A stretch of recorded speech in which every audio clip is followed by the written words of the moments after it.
how did you meet Jim Lady? Jim, when I came out, it's really interesting. Jim and Dale Eldred ran the sculpture department at the Kansas City Art Institute. And so Jim was intimidating as Dale could be. And he had his little cigar and his can of Coke with a little pop in it of whiskey. And he was a musician, he was a poet, he was a sculptor, he was all of these things. He was constantly traveling around the world doing incredible stuff. And he had a gallery over on Broadway for a while. And so around 70, so I met him 76, 77 and was just intimidated but impressed and wanted to meet him. And so Dan Younger, Doug Baker, and myself, I was teaching in printmaking. These were kind of my buddies, and they worked with me, not for me, they worked with me.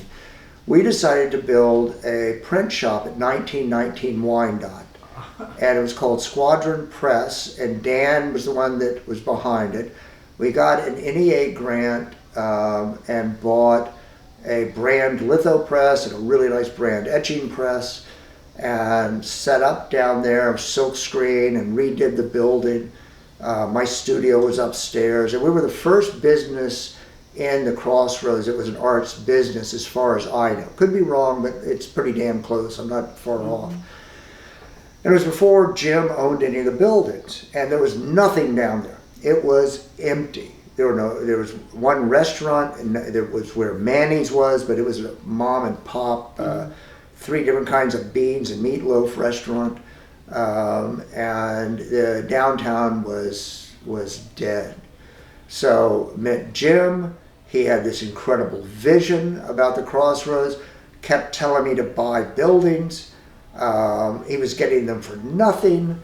I couldn't make money if it was thrown at me. I could have bought 1919 Wyandotte for $30,000 and chose, there were other extenuating circumstances with the Art Institute that I won't go into at the moment. And so I wasn't sure I was going to have a job, so I didn't buy the building. It's worth $1 million now. And so that says something truthful about me and my luck, which has been phenomenal, but not in that area, which is probably good. And so I was there when Jim bought the buildings, and we went down and went through them. Wow. Let me tell you something about the building. You know, when I was a little kid in Alexandria, Virginia, we were wealthy, and we would get in the car on Christmas season, drive over to Washington, D.C., downtown Park, and you would go to, let's see, Macy's, and there were 3 or 4 of these large, full block buildings that were these department stores. Mm-hmm. And there were no malls. They didn't exist yet. And so we'd go down there, and they would have all these window displays. And in each window, there would be a different kind of elf hammering, and there would be a grandmother, it looked like Sandy's wife would be knitting, and Santa Claus would have his shirt off. Not his shirt, his red top off would be hanging there, and he would be working on a list. And so each window you went to would be a different theme, and all of these. Well, they made a lot of that stuff in Kansas City in one of the buildings that Jim bought.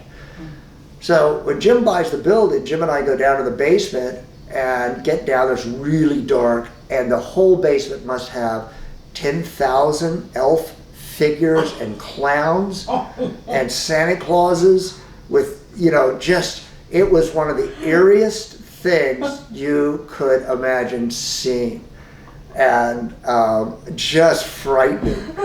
And then the other buildings were just open spaces, raw, just in terrible condition.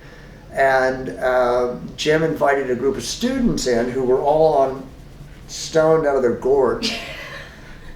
And I won't give their names, but many of them are still in town and are important people within the arts. But they were all stoned and some were on LSD, and you should have seen some of the work to build the walls between the studios, and they certainly didn't understand the concept of sound insulation. So when Jim first built those buildings, if anybody was doing anything tawdry or erotic, and you were sleeping in the next studio, you might as well have been in the same room with them, and vice versa. So it was an absolute phenomenal experience to watch Jim just stick with this vision when most people in business would have said, I'm not going to invest down here, this is ridiculous. I'm not going to certainly hire stone craftsmen